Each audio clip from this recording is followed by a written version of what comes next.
Hi, this is Muho, and today I'm gonna continue with the My Teacher's House series, based on the winter report that Edward Moore wrote this winter about Antaiji at the time of my teacher, the former abbot Miola Roshi. The first question he asks me in today's section is, how would you describe Miola compared to the other abbots? Miola Roshi, my teacher, was the 8th abbot, and until the 5th, who was Sawaki Roshi, I never met these other abbots. Sawaki Roshi, I read a lot of stuff. I translated some stuff into German and English also. You can find it on the Antaiji homepage. But in person, I only knew the 6th and 7th and 8th abbot. That would be Uchiyama Roshi, Watanabe Roshi, and Miola Roshi. And Uchiyama Roshi and Watanabe Roshi already had retired when I first came to Antaiji. But I met them several times and had talks with them and exchanged some letters. How would I describe Miola compared to the other abbots?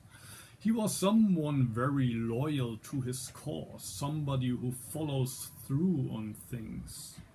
What Watanabe did here 40 years ago, move Antaiji from Kyoto, my teacher would never have done.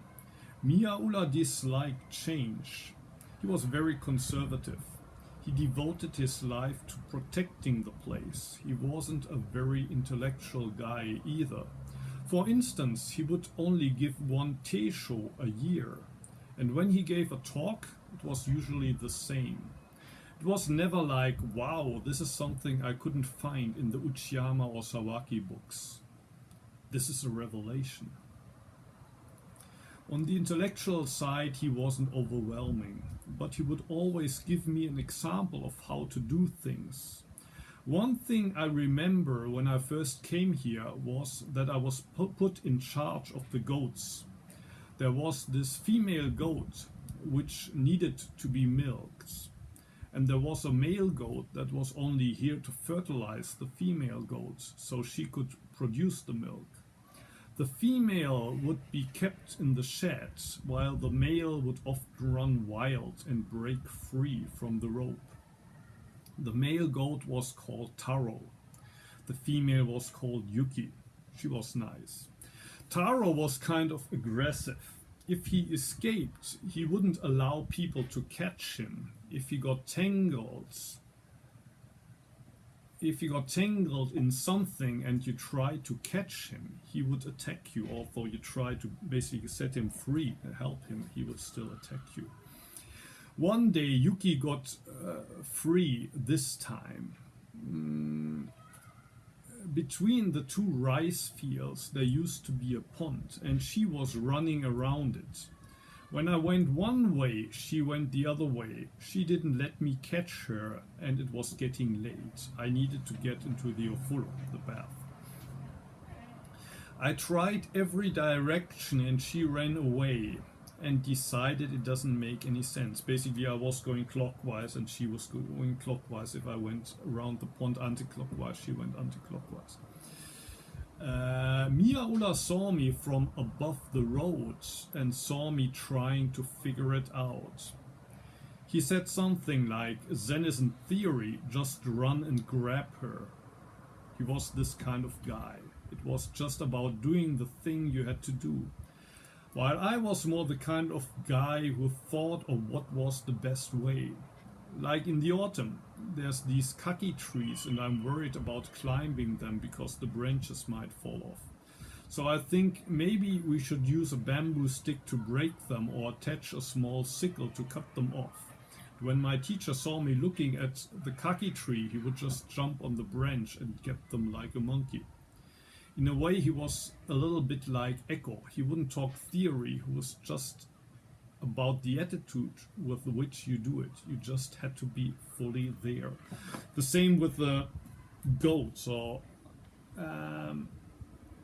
after he told me, well, just run and grab her. And then I said, well, it's no use. I tried clockwise, anti-clockwise. And then he would just run and get her by, how do you say, what a goat has, these two horns. Grab her by the horns. And that was it. Edward asks, was Miola a reserved guy? When I see pictures of the drinking parties and hear about the gun, I imagine him to be this crazy eccentric. I answer, he was not really an eccentric. When I was here, there was drinking every night, and he would enjoy it. He would come out of his house and take part. If we had sake, he would drink it. If there was none, he would bring his own. He liked to do that, but he wasn't really good with people in Kutoyama or Hamasaka. That's the next village in the next town. He didn't enjoy meeting visitors. He wasn't an introvert, but he didn't enjoy striking up new relations with people. He liked to drink his sake with people he knew well. But if you had to classify him, he was a conservative. In England, you have people who go to the pub and they always talk about the same topics. This kind of guy. Question. This idea of him being a protector, what did he want to protect? My answer. The schedule, the self-sufficient life. There were almost no changes that he made from the time Watanabe was the abbot. Except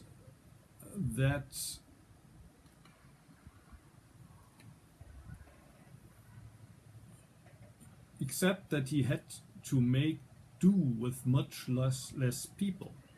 They say that with Watanabe at the beginning there were 30 people, but on the pictures you see a good dozen. I never really saw 30 people, but even if you have 15 people here, you can do a lot. But if you have to do the same with 6 people, it gets much more intense. Most of the days we couldn't finish Samu. It would go on until 5 p.m. or 6 p.m., so we had to move dinner. Miola was very serious about doing stuff, but if you look at the old diaries when Watanabe was abbot, they were flexible with things like cancelling session and moving things around. In Miola's time, work would be extended, dinner would be moved, and zazen would be cancelled. Apart from that, other things would never be moved around. Question. Did Miola have favorites like Watanabe? My answer. Probably everyone has people whom it is easier to relate to. It's like a chemical reaction that either takes place or not. What sort of people was he drawn to? If somebody had a pure heart, if they were innocent, although he was different from Watanabe, he would appreciate those who would trust him and look up to him like an older brother or father, rather than someone who was skeptical or cynical who would question him as a teacher. Watanabe also wouldn't like being questioned. Was Miola a kind and patient person? He would be very patient sometimes, but not always. Just as now, there were lots of people who didn't fit in with society and came to Antaiji for that. He wouldn't refuse these people. He was welcoming them. He wasn't impatient because they were weak or incapable in that sense. But if he had the feeling that people weren't serious with their whole heart, he didn't like that. Also, the same as Watanabe, he wanted people to be loyal to him. If he had the feeling people were doing things behind his back or were somehow not loyal to him, that he didn't like at all. Were there people like that? I wouldn't say so. It was just that he was very suspicious. Although all the people that stayed with him were loyal to him, often he had the suspicion they weren't. It was an insecurity of his. I would say that there was a certain insecurity there. Was he living in Watanabe's shadow? You could say that.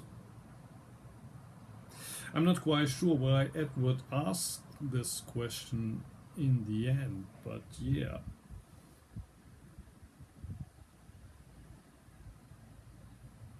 There was this insecurity and maybe also a certain fear of being compared to the former abbot and also abbots like Sawaki Roshi, Uchiyama Roshi.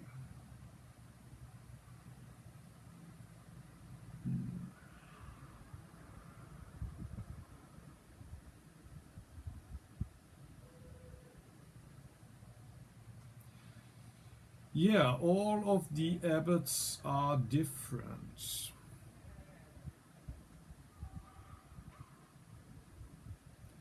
They're all one of a kind, and none of them is perfect.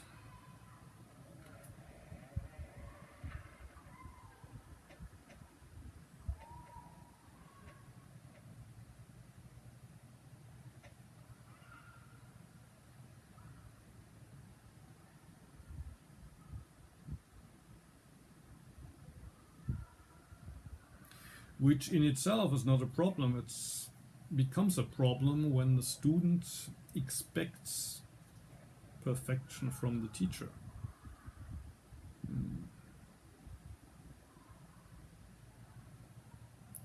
And then they feel let down when they realize the teacher is not as perfect as I thought she is or he is.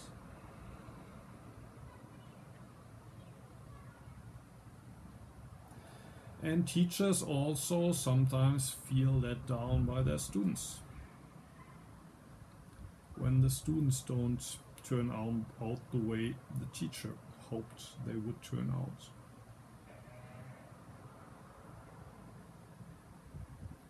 So it's quite a lot, it's quite similar to children that realize, oh, mom and dad, they're also just regular guys. And mom and dad having to realize that their children are not, well,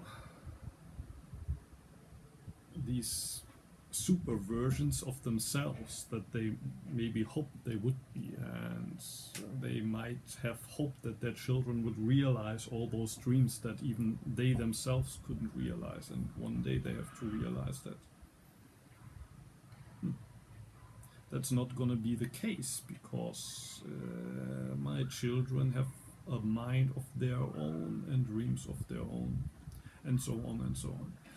And well, the point I'm trying to make with this series, and the point I've been trying to make in the old adult practice articles that I wrote 15 years ago, is that the student-teacher relationship shouldn't be a parent-child relationship.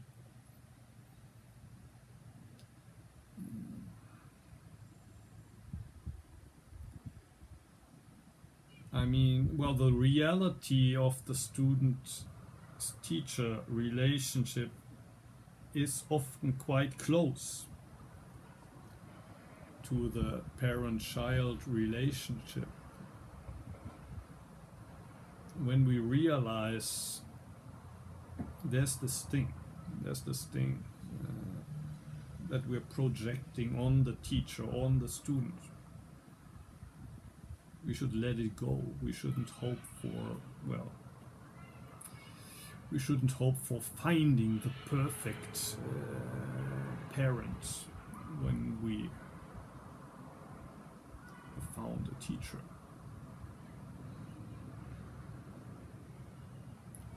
The good message is that even an imperfect teacher can teach us a lot.